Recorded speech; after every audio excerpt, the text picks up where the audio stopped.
You're nothing. Just Strike is toasted. Winter's coming. It could be Barney. You never say thank you. That's what the money is for! winter is coming. Dazzle me. Coca-Cola. What you want? How much you got? I think that I may be the voice of my generation. Suit up! Bonjour tout le monde et bienvenue dans PIC TV, le podcast qui décortique et analyse vos séries préférées. Je m'appelle Marie Telling et à mes côtés se trouve ma Peggy Olson à moi, Anaïs Bordage. Salut Anaïs. Salut Marie. Aujourd'hui, on vous parle d'une de nos séries cultes et je pèse mes mots puisqu'on l'a même classée meilleure série de ces 20 dernières années dans un classement de 2020 pour Slate. Il s'agit de Mad Men, le drame de Matthew Weiner sur l'univers d'une agence de pub new-yorkaise dans les années 60. Qu'est-ce qui fait le brio de la série ? Don Draper est-il vraiment si détestable ? Et Peggy Olson est-elle la plus grande héroïne féministe de l'histoire de la télé ? On parle de tout ça et de bien plus encore dans cet épisode. Mais pour commencer, le pic de la semaine. Anaïs, c'est quoi ton pic ? Mon pic, c'est que j'ai très hâte de retrouver Succession, qui commence dans quelques semaines maintenant. Je pense qu'on peut dire que c'est la série la plus anticipée, la plus attendue de cette année, Oui. puisque la saison 3 a été perturbée à cause du Covid, que donc ça fait très longtemps qu'on n'a pas eu de nouveaux épisodes de Succession. J'ai un peu peur, honnêtement, de la réaction, justement, à cause de ces attentes qui sont très élevées. J'ai peur qu'il y ait un backlash, parce que c'est souvent comme ça que ça se passe en ce moment, quand les séries sont très hypées. Il y a toujours une personne qui commence à dire « Ouais, mais c'est pas aussi bien que ce que tout le monde m'a dit », et après, il y a un backlash, et ensuite, il y a un backlash du backlash. Donc, je suis à la fois très fébrile, parce que j'ai peur de la réception de cette saison 3 et en même temps très très très impatiente de retrouver ces personnages-là parce que je pense que c'est la meilleure série du moment et que c'est une série qui offre tout ce que j'ai du mal un peu à retrouver dans beaucoup de programmes télé ces dernières années, c'est-à-dire une série sur le long cours avec une vraie dramaturgie qui évolue de saison en saison.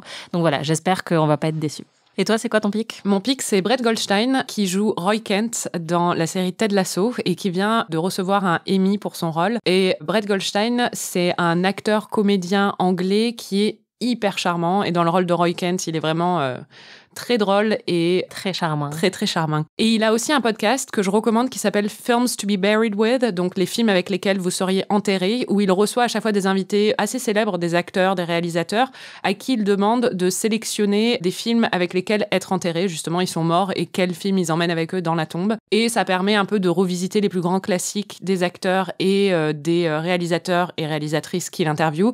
C'est vraiment assez savoureux, il est hyper sympathique et je recommande chaudement ce podcast. Aujourd'hui, on vous parle d'un autre brin ténébreux très charmant, c'est Don Draper. Et poilu du torse. Et poilu du torse, oui. C'est Don Draper, le héros de la série Mad Men, dont vous pouvez entendre le générique derrière nous. Alors Mad Men, c'est une série de Matthew Weiner qui avait écrit sur les Sopranos avant de se lancer dans ce programme. La série a été diffusée entre 2007 et 2015 sur AMC, qui à la base est une chaîne consacrée au cinéma, mais qui voulait, c'est une chaîne du câble américain, et qui voulait rivaliser avec HBO, qui était en plein essor au niveau des séries, parce que les Sopranos venaient d'être diffusés, il y avait The Wire aussi, il y avait eu Oz, et donc AMC s'est dit, on va développer des programmes originaux nous aussi, et ils ont validé la même saison, Mad Men et Breaking Bad, donc quand même, ils ont bien joué leur coup. C'est clair. Anaïs, comment tu résumerais le pitch de Mad Men ? Mad Men, c'est l'histoire d'une agence de pub à New York dans les années 60 avec des publicitaires très alcooliques, très accros au tabac. Je peux pas regarder un épisode sans avoir envie de fumer. Voilà. Qui se sont eux-mêmes surnommés les Mad Men, puisque Ad Men veut dire publicitaire, donc ils ont rajouté un M, ce qui donne Mad Men, ce qui veut dire les hommes fous, et aussi parce que leur agence était située sur Madison Avenue, qui était vraiment une des artères de New York, qui l'est toujours d'ailleurs. C'est basé sur des mémoires écrites par un publicitaire, donc c'est vraiment inspiré de faits réels, même si toute l'histoire de Don Draper et de Peggy Olson, qui sont les deux personnages principaux, pour le coup, est fictive. Et donc voilà, Don Draper, c'est le héros qu'on rencontre dans la première scène, qui est un publicitaire très sexy, très charmeur, qui a le vent en poupe. Et Peggy Olson arrive dans le premier épisode pour être sa secrétaire. Et ça va être un peu le destin croisé de ces deux personnages dans les années 60 à New York. Ce qui est intéressant, c'est que, donc, on l'a dit, Matthew Weiner venait des Sopranos. Et à un moment, dans les Sopranos, il y a Tony qui dit où sont les Gary Cooper de notre époque. Il regrette un peu qu'on n'ait plus le type d'homme américain silencieux qui n'exprime pas ses émotions. Et Don Draper, c'est vraiment ça, en fait. C'est l'incarnation de l'idéal américain de l'époque. Il a les cheveux gominés, il est beau comme un dieu, il a un sex appeal de malade. Et surtout, il n'exprime rien. Il est toujours avec un verre de whisky à la main et une cigarette dans l'autre, à séduire les femmes et à ne jamais laisser paraître ce qu'il ressent au fond. Et la série, ce qu'elle montre, c'est que au fond, c'est très, très malsain. Mais il y a forcément une aura très attirante autour de ce personnage auquel il est difficile de résister. Ce qui est fascinant aussi, c'est que Don Draper, mais aussi Peggy Olson, sont un peu des représentations de l'Amérique. En fait, ce qu'on découvre au fil de la série, c'est que c'est vraiment à travers l'histoire de Sterling Cooper et de ses employés d'une agence de pub, on découvre vraiment l'histoire de l'Amérique. Il n'y a jamais d'interaction directe avec des événements historiques. Par exemple, Don Draper n'est pas à Dallas au moment où JFK se fait tirer dessus, quoi. Non, mais il est devant sa télé. Mais voilà, en fait, on suit quand même toute l'histoire de cette période vraiment charnière des États-Unis. Et on a Don qui représente vraiment en fait la fin des années 50, qui représente le classicisme américain et le patriarcat aussi américain, et qui commence un peu à être bouleversé, à être chamboulé dans sa nature par les années 60, qui représente une des plus grandes périodes de changement de l'histoire, notamment aux États-Unis. Et Peggy, elle représente plutôt la modernité. Un reproche qu'on a fait très souvent à la série, c'est son rythme lent. C'est vrai que c'est un rythme plus lent que une série comme Urgence ou des séries qui étaient traditionnellement diffusées à la télé américaine. C'est un programme qui prend son temps dans la narration. Personnellement, moi, je me suis jamais ennuyée en regardant Mad Men, donc je pense pas que ce soit si lent que ça, ou je pense pas que ce soit un reproche tellement fondé. Je sais pas ce que t'en penses. Non, c'est ça, je pense que c'est un peu injuste. Les gens qui veulent pas s'y mettre encore aujourd'hui disent que c'est parce que c'est trop lent qu'il se passe rien. Or, c'est absolument faux. Pour moi, Breaking Bad est même souvent plus lent que Mad Men, par exemple. C'est juste qu'il y a une atmosphère très feutrée, mais en même temps, il se passe beaucoup de choses. Il y a quand même un mec qui se fait couper le pied par une tondeuse à gazon en plein milieu du bureau avec du sang qui gicle partout. C'est une série très, très drôle. Moi, je ris à tous les épisodes, en fait. Psychologiquement, c'est tellement fin et tellement riche qu'il se passe énormément de choses. C'est juste que oui, c'est souvent que des gens qui parlent dans un bureau, mais en fait, il y a des dynamiques de pouvoir qui sont absolument fascinantes. How old are you, Pete? I just turned 26. I bet the whole world looks like one great big brassiere strap just waiting to be snapped. You are good with words, Draper. Campbell, we're both men here, so I'm going to be direct. You'll never run this place. You'll die in that corner office, a mid-level executive with a little bit of hair who women go home with out of pity. Want to know why? Because no one will like you. Il se passe sans cesse des choses dans Mad Men, donc oui, c'est un peu injuste de dire que c'est un rythme lent, même si, oui, ok, c'est pas American Horror Story, mais bon. Je pense qu'il faut aussi dire qu'il y a un héritage très clair des Sopranos. Tu l'as dit, Matthew Weiner a fait ses armes sur cette série-là. Et on sent, en fait, dans des scènes très méditatives où Don est souvent en train de rêvasser dans son bureau. Il y a beaucoup de séquences de rêves ou de flashbacks ou de séquences où on rentre un peu dans la psyché ou l'inconscient de Don. Et ça vient très clairement des Sopranos. Enfin, on sent la patte des Sopranos aussi. Et pourtant, personne ne dit que les Sopranos étaient une série chiante. Mais en fait, il y a quand même une grosse connexion entre les deux. C'est un anti-héros masculin. Oui, voilà, le profil du anti-héros aussi, vraiment très très clairement, qui est sympathique, mais en même temps complètement fucked up. Voilà, et avec une exploration psychologique très très riche, puisque c'était quand même un peu la base de ces deux séries. On a parlé du plus grand reproche qu'on a fait à Mad Men, mais on va parler aussi de ce qui a fait son succès, c'est vraiment les décors et les costumes.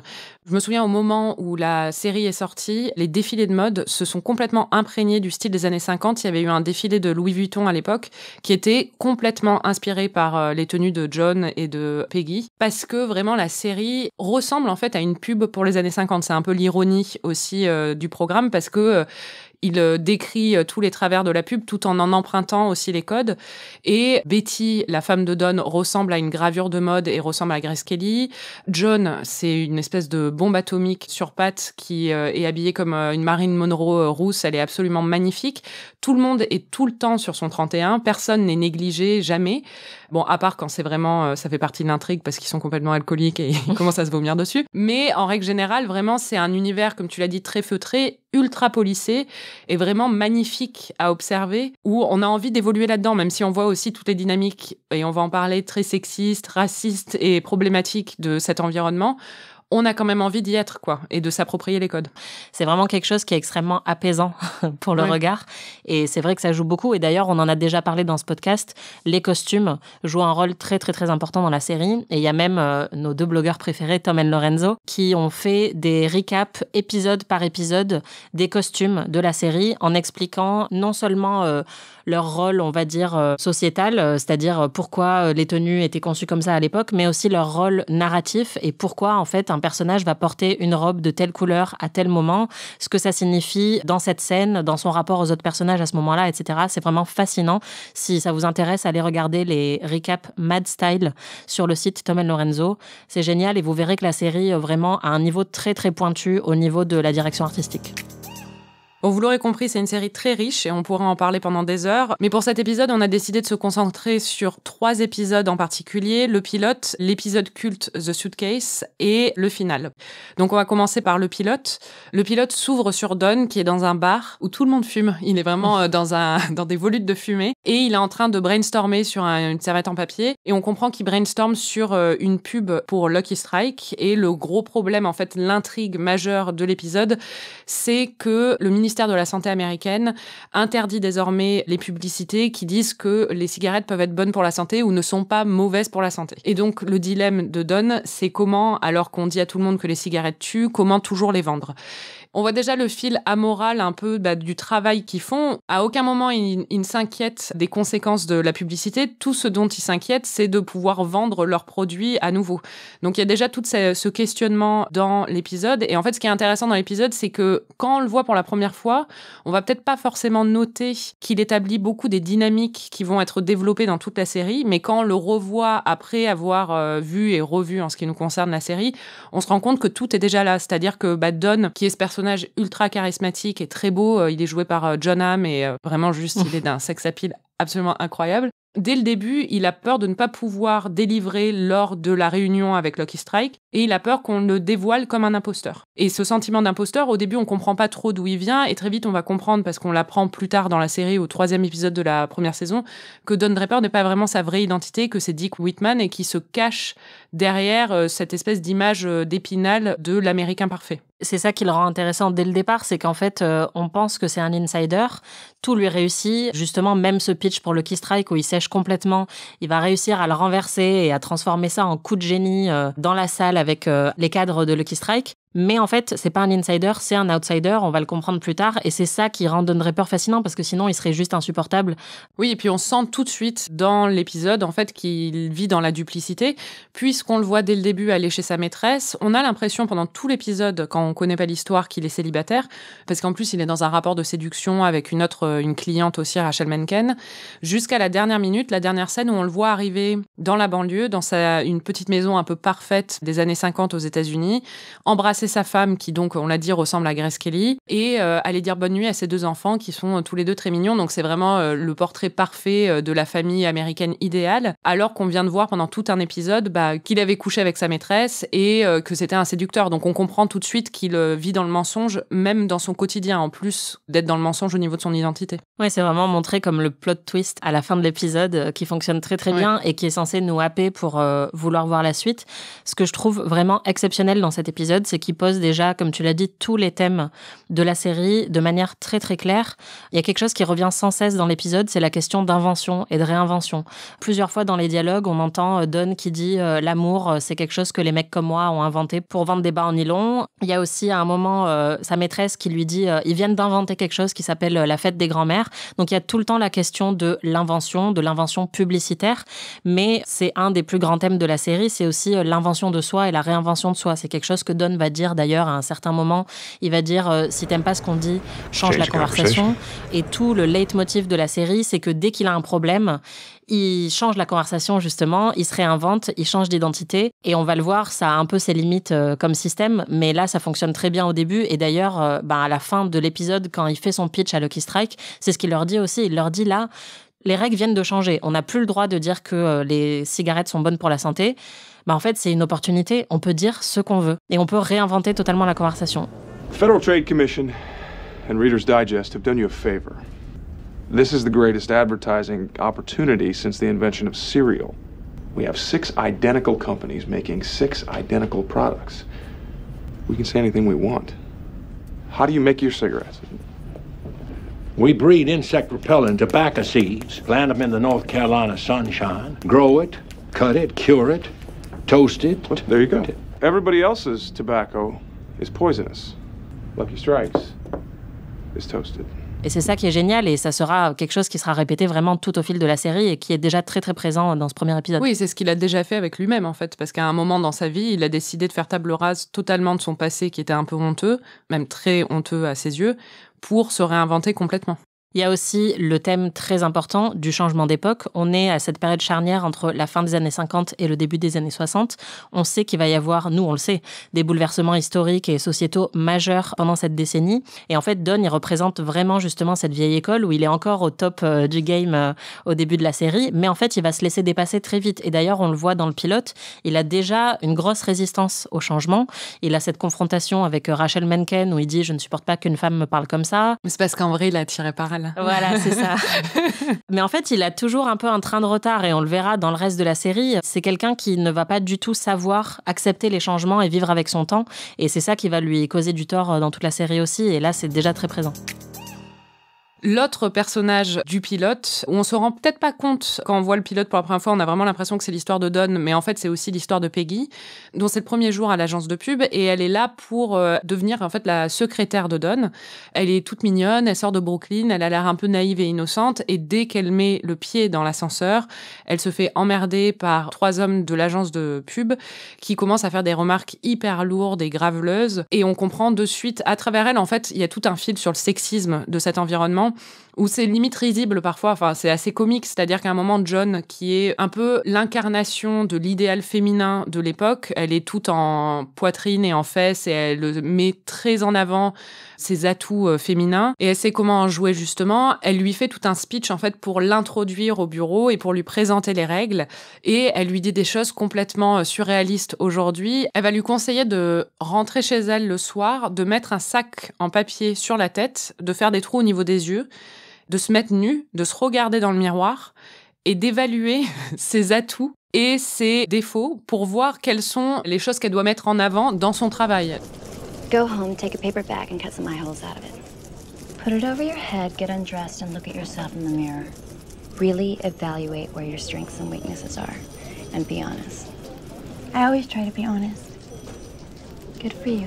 Et tout le monde lui fait des remarques à chaque fois sur avec les chevilles que t'as, tu devrais plus montrer tes jambes. Je suis sûre que Monsieur Draper voudrait voir tes chevilles. Et c'est continuel. À un moment, elle lui montre aussi une machine à écrire. Donc, c'est assez risible pour nous parce que c'est une machine à écrire. Elle lui dit surtout, ne panique pas face à tant de technologie. Les hommes qui l'ont conçu ont fait en sorte que ce soit assez simple pour que des femmes comme nous puissent l'utiliser. John est vraiment dans cette représentation. Et c'est marrant parce que quand on voit le personnage évoluer jusqu'à la fin, et on en parlera, on voit à quel point elle va changer.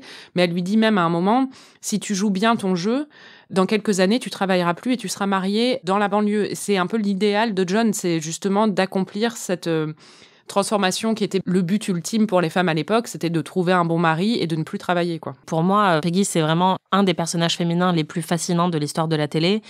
Pour ça, justement, parce qu'elle a une trajectoire qu'aujourd'hui, on pourrait simplifier en disant c'est une trajectoire un peu badass. Elle a commencé en tant que secrétaire où tout le monde lui marchait dessus. Et en fait, très vite, elle va progresser et devenir une femme de carrière dans la pub, justement. Et elle va devenir une des premières femmes à pouvoir exercer ce métier de publicitaire. Mais ce qui est génial avec elle, c'est que parfois, elle a des moments, mais d'une laideur absolue, en fait, où elle va être vraiment méchante, vraiment pathétique, où elle va être cruelle avec d'autres personnages, où son ambition va lui poser problème. Et elle va très mal vivre à certains moments le fait de devoir choisir justement entre sa carrière et sa vie personnelle, de devoir être certes une femme de carrière mais qui n'est pas mariée, ça lui pèse à de nombreuses reprises dans la série et c'est un portrait vraiment mais extrêmement complexe de ce que ça a pu être à l'époque d'être une femme qui travaillait mais en fait encore aujourd'hui et je pense que c'est pour ça que ça fonctionne aussi bien, c'est que quand on l'a vu toutes les deux, c'était il y a une dizaine d'années mais moi je me reconnaissais dedans en fait, sans avoir travaillé dans les années 60, je me reconnaissais dans Peggy et dans ce qu'elle a à affronter dans le monde professionnel et aussi dans la sphère intime, et c'est ça qui est génial. Et dès le pilote, le cœur de la série établi, c'est vraiment son rapport avec Don. On va le voir au fil des épisodes dont on va parler. Il y a un moment qui est très très gênant parce que tout le monde l'encourage pendant 1 heure à faire des avances à son boss. On lui dit même à un moment que la secrétaire qui était avant elle n'est pas restée parce que Monsieur Draper ne la trouvait pas à son goût. Donc elle tente quelque chose à la fin, elle lui touche la main pour lui faire des avances, c'est extrêmement gênant. J'ai revu cet épisode des dizaines de fois, je crois. C'est la première fois que je me suis forcée à revoir la scène, parce qu'à chaque fois je la zappe, ça me gêne beaucoup trop. Mais en fait, il lui dit tout de suite « Je suis votre boss, je suis pas votre petite amie ». Et c'est un moment très gênant, mais où on va voir un peu dans l'évolution de leur relation, va y avoir des rappels dans d'autres épisodes. Moi, j'adore cette scène parce que, pour moi, ça symbolise tout ce qui fait le génie de Mad Men, c'est-à-dire qu'une moindre série aurait choisi de développer une tension sexuelle entre les deux personnages qui aurait pu durer assez longtemps. Là, tous les personnages s'attendent à ce qu'il y ait une tension sexuelle qui se développe entre Peggy et Don. Et la série nous dit non, en fait, il ne s'agit pas de ça. Et en fait, Don va plutôt devenir le mentor de Peggy et leur relation va se transformer en relation d'admiration, en relation d'amitié, parfois de rivalité professionnelle, mais sans qu'il y ait jamais la crainte, parce que moi, vraiment, c'est ce qui me faisait peur parfois dans Mad Men. Je me disais, j'espère qu'ils ne vont jamais transformer ça en relation romantique. Et c'est vraiment tout à leur honneur de ne pas l'avoir fait. Et pour moi, cette scène, elle symbolise vraiment ça. Elle symbolise la finesse dans l'écriture et la finesse psychologique de la série. Et honnêtement, des relations comme ça dans des séries, il n'y en a pas beaucoup, je trouve. Et c'est pour ça que Mad Men est aussi précieuse à mes yeux. On a parlé des dynamiques sexistes qu'on retrouve tout de suite dans le premier épisode. Ce qu'on voit aussi, c'est les dynamiques raciales et religieuses. Dès la première scène, Don parle à un serveur dans le bar où il est en train de brainstormer tout seul. Le serveur est noir et tout de suite, il y a un autre serveur qui arrive qui dit « Est-ce que Sam vous dérange ? Il peut être trop bavard. » Alors que le serveur lui parlait même pas. Et on comprend tout de suite qu'il y a une dynamique parce que le deuxième qui arrive est blanc et qu'on se préoccupe tout de suite de savoir si le serveur noir peut déranger le client.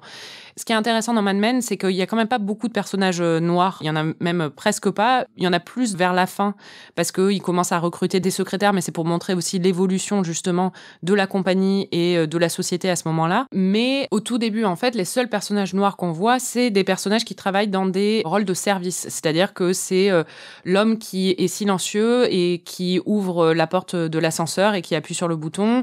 Mais on ne les voit pas du tout. C'est pas des rôles où ils parlent et on comprend à travers ça aussi les dynamiques raciales de l'époque. La question des dynamiques raciales, pour moi, c'est la plus grosse faiblesse de la série parce que justement, la série a été très bonne pour montrer comment des minorités avaient du mal à exister à cette époque-là et avaient du mal à vivre pleinement leur vie. Ça parle beaucoup de sexisme ou d'homophobie, par exemple. Mais, comme tu le dis, il y a très peu de personnages noirs. Ils ont essayé d'en faire venir un plus ou moins important plus tard dans la série. Et en fait, elle a quand même été très peu développée. Et il y a eu cette excuse de oui, mais c'est parce que ça représente le fait qu'à l'époque, dans les années 60, dans ce genre de milieu, il y avait moins de noirs. Mais c'est une excuse qui est un peu facile. Et je trouve que c'est dommage pour une série qui est de toute évidence progressiste et qui a essayé de s'intéresser aux discriminations de l'époque de manière évidente. Cette discrimination-là, clairement, c'était leur blind spot. Je pense que c'est sans doute parce que les scénaristes étaient en grande majorité blancs et que le créateur était un homme blanc et qu'ils n'ont vraiment pas réussi à aborder cet aspect-là de l'époque qui était pourtant quand même aussi important que les autres aspects évoqués. Et il y a justement, on parle de l'assassinat de Martin Luther King dans la série, des émeutes raciales qu'il y a eu à l'époque, mais c'est toujours vu à travers les yeux des personnages blancs, quasiment, et sinon à travers les yeux d'une serveuse ou une nounou. Donc c'est un peu dommage. Le deuxième épisode dont on voulait parler, c'est celui qui est considéré comme le meilleur épisode de Mad Men et l'un des meilleurs épisodes de ces 20 dernières années, n'ayons pas peur des mots. Ça s'appelle The Suitcase, donc la valise en français, et c'est l'épisode 7 de la saison 4. C'est l'épisode en fait du milieu dans Mad Men. Si on compte le nombre d'épisodes, c'est vraiment celui qui arrive pile au milieu. Et ce qui est intéressant, c'est que c'est souvent décrit, et c'est vrai, comme l'épisode où l'arc narratif de Don dans la série, c'est un arc descendant, c'est-à-dire c'est un peu sa déchéance, tandis que l'arc narratif de Peggy dans la série, c'est un arc ascendant, on la voit complètement progresser et avoir de plus en plus de succès dans sa carrière. Et cet épisode, c'est vraiment là où ils se rencontrent. C'est un peu le point de rencontre au milieu. Et d'ailleurs, c'est un épisode qui est pratiquement uniquement en tête-à-tête et qui tourne totalement autour de leur relation. En fait, c'est un épisode de face-à-face qui est d'ailleurs thématiquement mis en parallèle avec un face-à-face historique qui était celui entre Muhammad Ali et Sonny Liston, donc deux boxeurs. Il y a aussi un moment un face-à-face physique entre Don et Duck. Donc vraiment, la grosse thématique de l'épisode, c'est l'affrontement et le choc, effectivement, entre deux personnalités. Et le point de départ de l'épisode, c'est que Don et Peggy arrêtent pas de se chamailler et Don est même assez cruel, assez humiliant avec Peggy parce qu'il lui demande de refaire plusieurs plusieurs fois son travail et il lui dit que son travail est médiocre. Or, Peggy a déjà beaucoup de ressentiment envers lui à ce moment-là parce que Don a reçu un prix pour une campagne de pub qu'elle avait conçue à la base. Et c'est lui qui s'est attiré au final tout le crédit parce qu'il l'a retravaillé. Et donc, il y a cette dynamique de boss et d'employé qui est parfois un peu compliquée entre les deux parce que c'est son mentor, mais en même temps, il aime bien s'attribuer le crédit de ses idées. Et elle aimerait progresser plus vite et elle a l'impression que Don, c'est parfois un peu une arnaque, ce qui est vrai. Oui, et ce qui se passe aussi, c'est que c'est l'anniversaire de Peggy. Donc, elle a des plans pour ce soir-là. Et en plus, bien sûr, Don n'a pas du tout pensé à l'anniversaire de Peggy. Et on sent que ça la vexe un peu quand même. Ouais. Et en parallèle, Don est en train de perdre Anna, qui en fait était la femme du vrai Don Draper. Donc, la seule qui connaissait sa vraie identité à lui, avec qui il s'est lié d'amitié, avec qui il a une relation très très forte, qui vient de mourir d'un cancer. On ne lui a pas encore annoncé sa mort, mais il a un message de la nièce d'Anna qui lui dit de le rappeler, donc il sait très bien que c'est pour lui annoncer la mort d'Anna, et il est en plein déni, il ne veut pas passer ce coup de fil. Et donc, au lieu de confronter la réalité, il décide de se plonger dans cette campagne pour Samsonite, les valises, et de harceler Peggy pour qu'elle reste au travail et qu'elle brainstorm avec lui jusqu'au bout de la nuit, en fait. Voilà, aux dépens de sa vie personnelle, et c'est d'ailleurs, encore une fois, une des thématiques les plus importantes de la série, c'est l'arbitrage entre vie intime et vie professionnelle. Or, on a Peggy et Don qui sont très différents sur plein de points, mais ce qui les a liés dès le début, c'est leur passion professionnelle. C'est le fait qu'ils vont sacrifier tout le reste pour le travail et qu'ils se comprennent là-dessus. Et en fait, Peggy, ce soir-là, va notamment rompre à la fois avec son amant et son petit ami et vraiment évacuer toute vie intime pour se consacrer à son rapport avec Don et à son travail. Oui, parce qu'elle lui reproche de la forcer à rester, mais elle a plusieurs opportunités de partir et elle choisit à chaque fois de rester parce qu'en vrai, ils ont cette conversation à un moment, ils disent que c'est à travers le travail et au travail qu'ils se sentent vraiment eux-mêmes. Et c'est là où ils se retrouvent vraiment parce qu'ils ont tous les deux en plus le sentiment d'être des imposteurs, de ne pas appartenir à cet univers-là, mais à travers leur talent, de pouvoir enfin atteindre ce qu'ils voudraient, en fait. Ce qui fait que c'est un des meilleurs épisodes de Mad Men et de tous les temps. C'est vraiment, je pense, son écriture, pour moi, c'est l'exemple de ce que Mad Men sait faire de mieux, c'est-à-dire que chaque réplique, bon, déjà, est brillamment écrite, mais en plus, chaque réplique peut avoir 5 niveaux de signification différents. C'est une série Mad Men qui est extrêmement riche en symbolisme, en non-dit, qui est toujours très, très subtil. Et là, en fait, dans tout ce qui se passe, dans chaque regard, dans chaque scène, dans chaque réplique, on sent que toute la série se joue. Et notamment, même avec ce match, par exemple, entre Liston et Ali, là, encore une fois, Don Draper, il pense que Ali, ce mec ne vaut rien. Et il est clairement pour Sonny Liston. Or, Sonny Liston va perdre le match. Et encore une fois, c'est un signe de Don Draper qui n'est pas en phase avec son temps et qui ne comprend pas que les temps sont en train de changer. Et vraiment, mais il y a des répliques et des scènes dans cet épisode qui sont bouleversantes. J'ai beau l'avoir vu plein de fois, j'ai encore pleuré en le revoyant pour préparer cet épisode. Et il y a cette fameuse scène qui est vraiment sublime où Don met sa main sur celle de Peggy à la fin de l'épisode où ils se sont réconciliés alors qu'ils ont commencé vraiment en grande tension. Et c'est un rappel de cette scène dont tu parlais dans le pilote où Peggy avait essayé maladroitement de mettre sa main sur celle de Don pour le draguer. Et là, en fait, on est à un autre niveau de compréhension et de relation entre les deux qui n'est plus du tout un rapport de séduction, mais qui est vraiment un rapport d'intimité. Et d'égalité. Et d'égalité, voilà, complètement bouleversante, alors qu'on le voit dans l'épisode, souvent, ils sont filmés à des niveaux différents, c'est-à-dire que lui est assis, elle est debout, ou l'inverse. Et à la fin, ils sont justement tous les deux à égalité. Il y a aussi cette idée de déchéance, comme tu le dis, avec Don, où bon, déjà, il finit, il est recouvert de vomi, il est mal coiffé. Et c'est vraiment le début de la fin pour lui. On sent que son alcoolisme commence à... C'est marrant parce que justement, même dans l'écriture, mais aussi dans la réalisation et dans la direction des acteurs, il y a des petits détails qu'on relève pas forcément quand on le voit la première fois, mais quand on lui sert une tasse de café le matin, il la boit et il fait une grimace parce qu'on comprend qu'il n'y a pas d'alcool, en fait, dedans. Et à un autre moment, on lui sert de l'eau quand il est au diner, il commence à boire et dit « Ah, j'ai pas envie d'eau » parce qu'il n'a de goût que pour l'alcool. Ouais, et exactement. En fait, ça souligne vraiment son alcoolisme. Il y a un moment au début de l'épisode où il croise une souris qui se balade dans les bureaux. Et ensuite, quand ils vont dans le diner, ils voient un cafard aussi sur le mur. Et il y a vraiment cette idée de... Il y a quelque chose qui est en train de pourrir, en fait. C'est-à-dire que c'est cette atmosphère très feutrée qu'on a appris à aimer au fil des saisons. En fait, elle est malsaine et elle commence vraiment à pourrir et à s'user de l'intérieur. Et Don représente vraiment ça à ce moment-là. T'as parlé de l'arc et du fait qu'ils se touchent la main et qu'ils sont à égalité à la fin. Ça va commencer avec beaucoup de tensions et de remarques passives-agressives entre eux. Il y a une explosion à un moment où elle lui reproche de ne pas lui avoir donné le crédit pour la campagne Clio.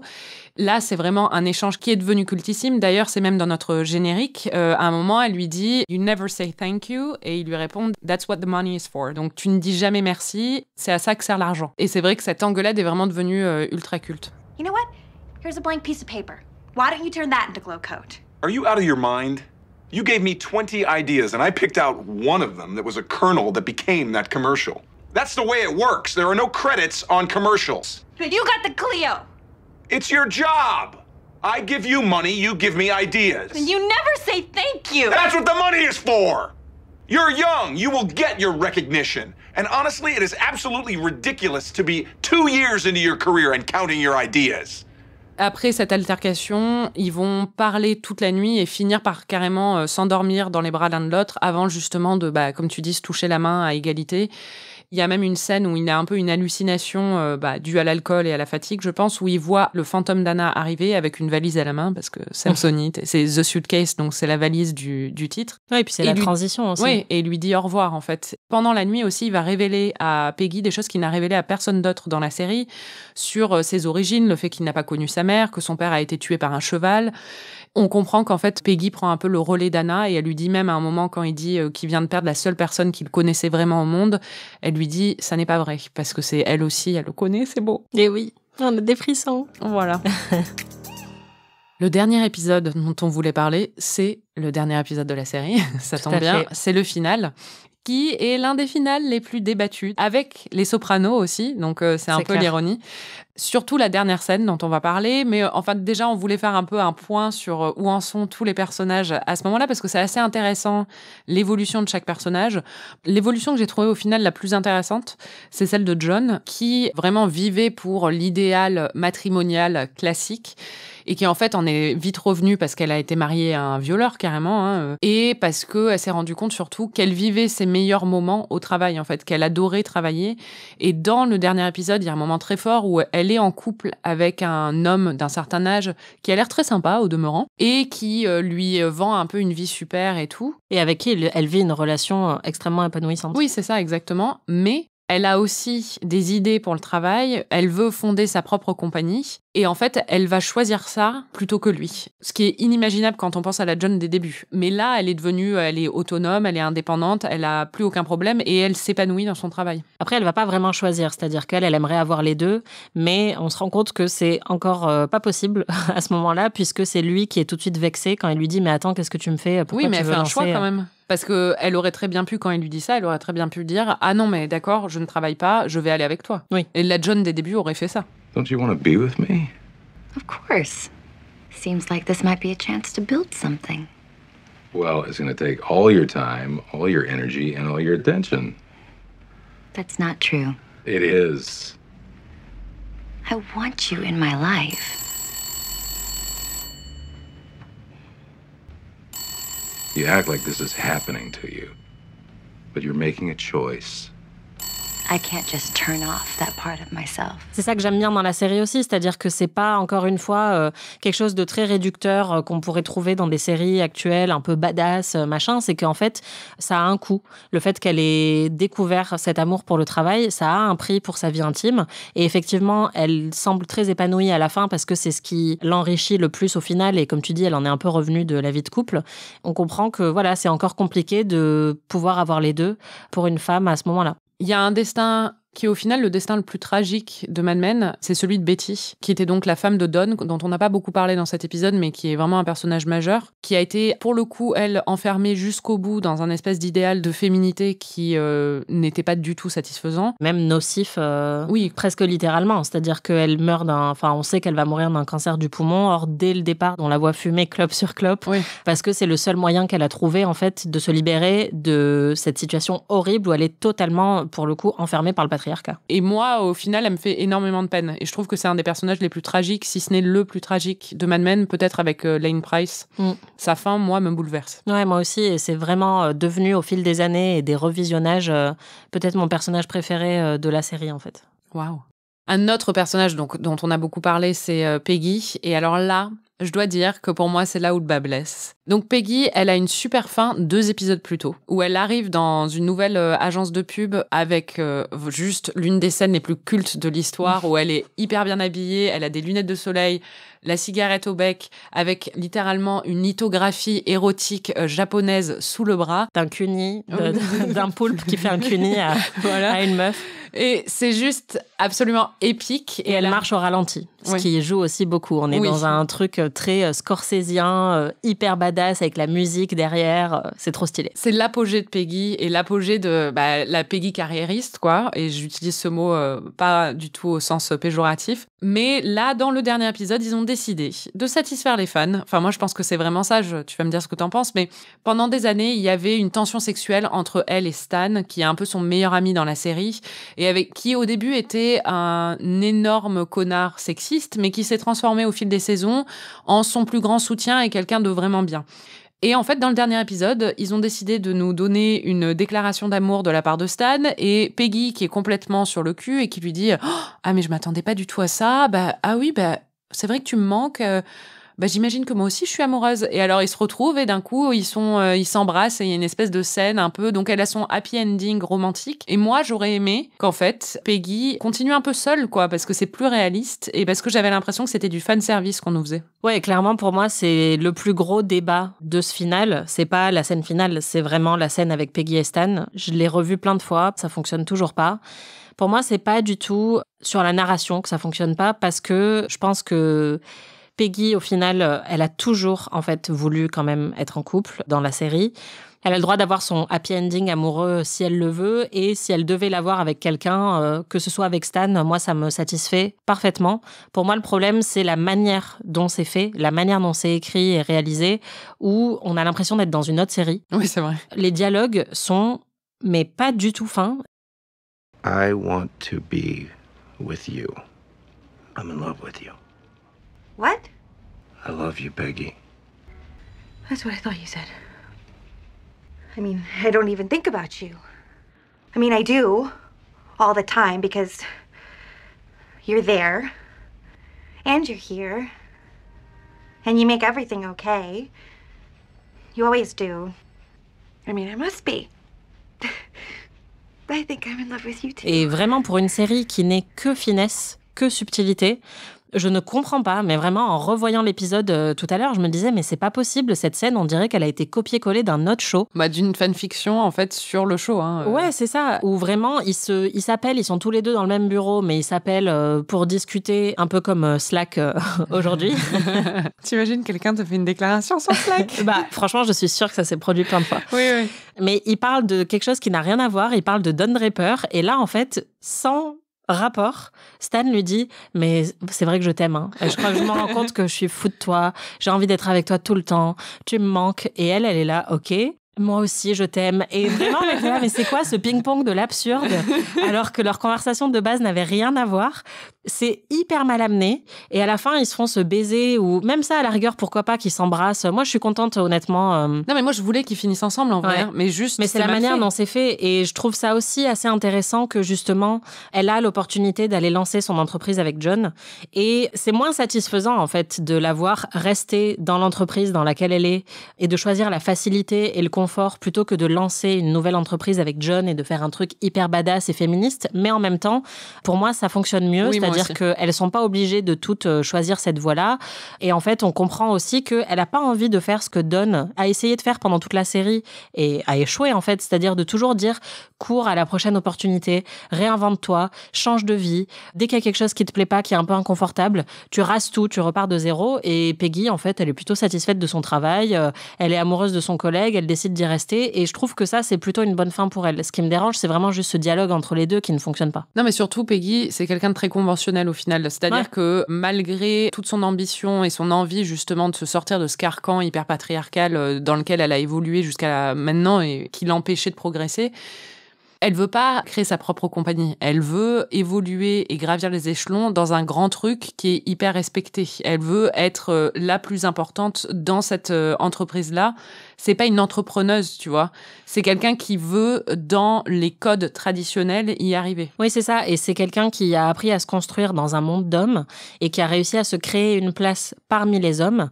Alors que John, en fait, dès le départ, on sent que c'est un monde qui, justement, ne la comprend pas, qui l'enferme dans ce rôle très sexualisé et sur lequel elle a joué. Et donc, c'est beaucoup plus logique pour quelqu'un comme John de dire, en fait, moi, je vais aller contre le monde des hommes et je vais créer ma propre entreprise et devenir, justement, une entrepreneuse toute seule, alors que Peggy, elle va continuer à gravir les échelons dans ce monde d'hommes dans lequel elle s'est créée une place assez particulière. Et d'ailleurs, où elle réussit, quoi. Et c'est sans doute le genre de meuf qui n'aidera pas les petites meufs qui vont arriver 3 ans après dans l'entreprise parce qu'elle se dira, moi, j'ai durement gagné ma position de privilégiée et je vais pas la lâcher pour aider d'autres meufs. On va parler quand même de la fin, la toute fin, que moi j'aime beaucoup, personnellement. Moi aussi. Donc Don a passé une partie de la saison à errer dans le désert. Et là, on le retrouve au début de l'épisode, il est dans l'Utah en train de faire des courses automobiles. Et il se retrouve après en Californie, il va voir la nièce de Hannah et il se retrouve dans une retraite de yoga, en fait. Un peu comme les jeunes hydriques aujourd'hui. Il se retrouve donc dans une retraite face à la mer. Et au début, on sent que c'est pas trop son truc, parce que justement, le principe, c'est d'exprimer ses émotions, et il est pas du tout là, quoi. Ça a jamais été son truc. Mais à un moment, il y a un homme comme lui, justement, qui commence à exprimer ses émotions et le fait qu'il se sente pas à sa place et tout ça. Et c'est un homme avec une chemise, on sent qu'il vient du même environnement que lui, c'est pas un hippie, quoi. Et Don, d'un coup, est pris d'une envie, il le prend dans ses bras, c'est assez émouvant. My name's Leonard. I work in an office. People walk right by me. I know they don't see me. And I go home and I watch my wife and my kids. They don't look up when I sit down. It's like no one cares that I'm gone. Et en fait, la dernière scène de Don, il est assis, apaisé, avec un espèce de grand sourire sur les lèvres.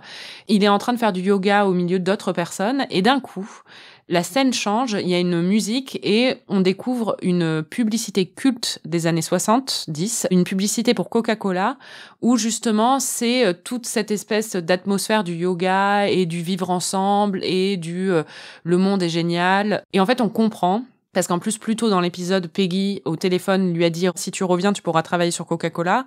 Il y a plusieurs interprétations à la fin. Moi, la mienne, c'est que il restera pour toujours un admin et que dans cet environnement de révélation, au lieu d'avoir une révélation sur lui-même, ce qu'il a, le sourire qu'on voit à la fin, c'est pas une paix intérieure, c'est qu'il a trouvé la nouvelle super idée et c'est cette campagne publicitaire absolument incroyable. Toi, comment tu l'as perçu ? Moi, c'est vrai que je l'ai aussi lu comme ça, surtout qu'en revoyant l'épisode, depuis, ça a été suranalysé par plein de gens, mais il y a une meuf dans la pub de Coca-Cola avec des petits rubans dans les tresses et une tenue qui est identique à celle de la secrétaire, on va dire, de la retraite de yoga qu'on voit dans l'épisode. Donc, il y a plein de rappels dans l'épisode de choses qu'on va voir dans cette pub qui a réellement existé. Et en fait, ce qui est perturbant et ce qui a semé la confusion chez les fans de la série, c'est que, comme je le disais au début, la série n'a jamais créé d'interaction historique entre les personnages fictifs de Mad Men et la réalité historique, c'est-à-dire que c'est pas Don qui a tué JFK ou ce genre de choses. Et donc là, on a une vraie pub qui apparaît et c'est la dernière séquence de la série.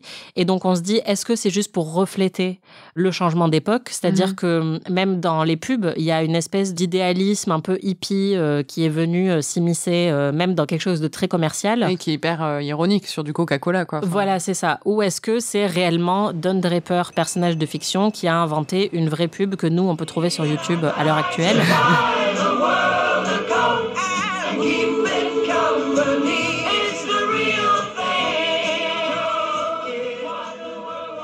Moi, je pense que oui, effectivement, c'est ça. Surtout que Coca-Cola est le saint graal de Don pendant toute la série. C'est son rêve de faire les pubs pour Coca-Cola.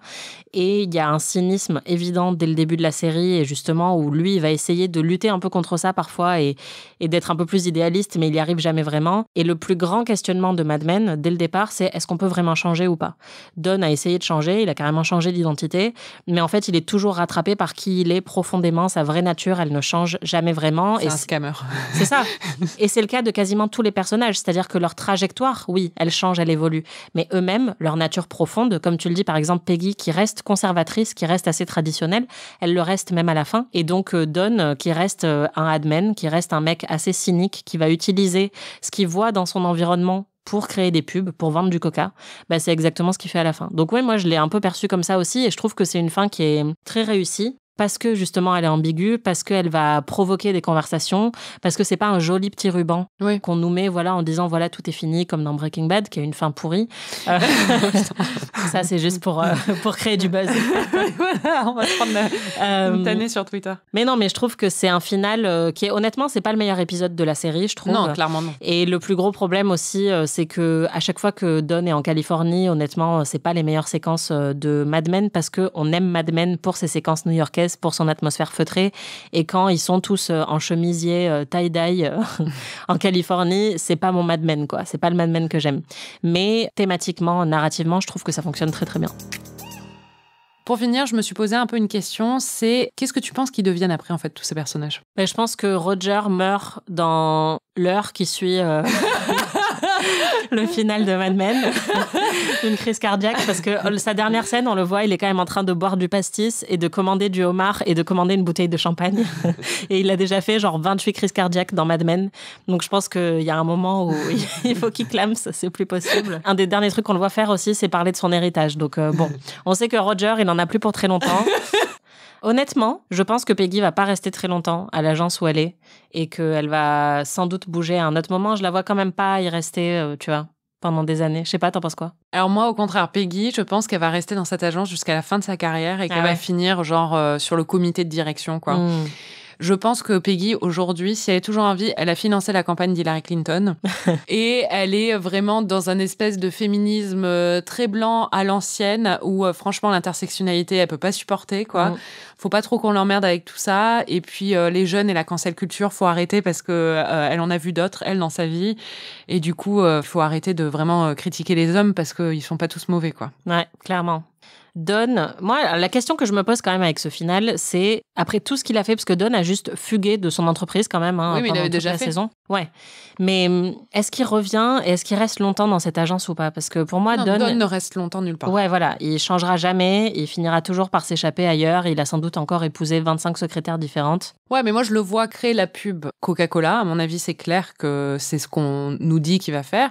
Et du coup, le mec, il peut faire ce qu'il veut après. Il a une aura pour le reste de sa vie dans le monde de la publicité. Il peut même partir à Hollywood. C'est ce que je me suis dit aussi. Et d'ailleurs, je pense qu'il y a une autre interprétation que j'avais lue d'ailleurs, je crois, à un moment, sur la fin, où on peut penser qu'effectivement, il a créé la pub Coca-Cola, mais que c'était sa dernière. Parce que comme ça a toujours été son but ultime de créer une pub pour Coca-Cola, bah, il a fait tout ce qu'il voulait faire. Et c'est pour ça qu'il est satisfait, parce qu'il sait qu'il va accomplir ça. Parce que la dernière image, c'est un gros plan sur lui où il se met à sourire et après on voit la pub Coca-Cola et ça peut être un truc de je reviens, je vous fais une pub et après je me casse. Mais effectivement, Don étant Don, il a sans doute poursuivi d'une manière ou d'une autre le succès ailleurs et peut-être à Hollywood, et on peut imaginer par exemple un Don Draper dans le monde du cinéma ou du porno dans The Deuce, tu vois, créer une espèce de... Je vois pas dans le monde du porno parce que, bon là on rentre dans des... Mais parce qu'il a toujours eu un rapport quand même, justement, sa mère était prostituée, il a grandi dans un bordel, il avait un rapport justement par rapport à l'exploitation sexuelle des femmes qui est le rapport le plus sain, je dois dire, de tous les hommes de la série. C'est vrai. Parce que par exemple, quand les autres hommes de la série voulaient que John se vende carrément à un client, ce qu'elle a fini par faire, il est le seul à avoir fait ce qu'il pouvait pour l'en empêcher, même si au final il a échoué. Moi, le problème, en fait, c'est ça le truc de cette série, c'est que jusqu'au bout, même si c'est un anti-héros, de tous les anti-héros que j'ai connus à la télé, c'est celui qui demeure le plus sympathique à mes yeux. Mais en plus, je pense que franchement, je le trouve tellement beau que j'ai un faible pour lui et que je suis complètement aveuglée par mon attirance pour cet homme. Mais en même temps, il y a aussi un truc où je le trouve très touchant, en fait, parce que quand on connaît son enfance, encore une fois, c'est faire des excuses, mais aussi parce que il est profondément manipulateur, c'est pas quelqu'un de bien, quoi. Mais par exemple, il a jamais été violent, sauf à un moment peut-être avec Meghan, mais il a jamais été violent sexuellement ou physiquement avec une femme. C'est des choses que, par exemple, Tony Soprano ne peut pas dire la même chose, quoi, ou Walter White, on peut pas dire la même chose. Donc. Non, et puis il représente un fantasme, je pense, pour tout le monde, de réussite. C'est-à-dire qu'avec un peu toutes les chances contre lui, il a réussi à s'en sortir, à créer quelque chose, à recréer totalement son image plusieurs fois.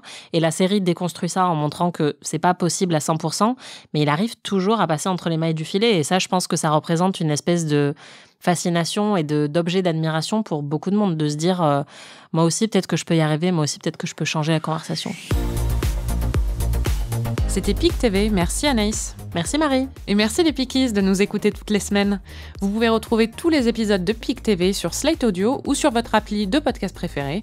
On se retrouve la semaine prochaine pour un nouvel épisode. Cette fois, on vous parlera de Ted Lasso, qui est diffusé sur Apple TV+. En attendant, si vous avez aimé ce podcast, n'hésitez pas à nous mettre 5 étoiles ou à nous laisser un petit commentaire. À très vite. Bisous.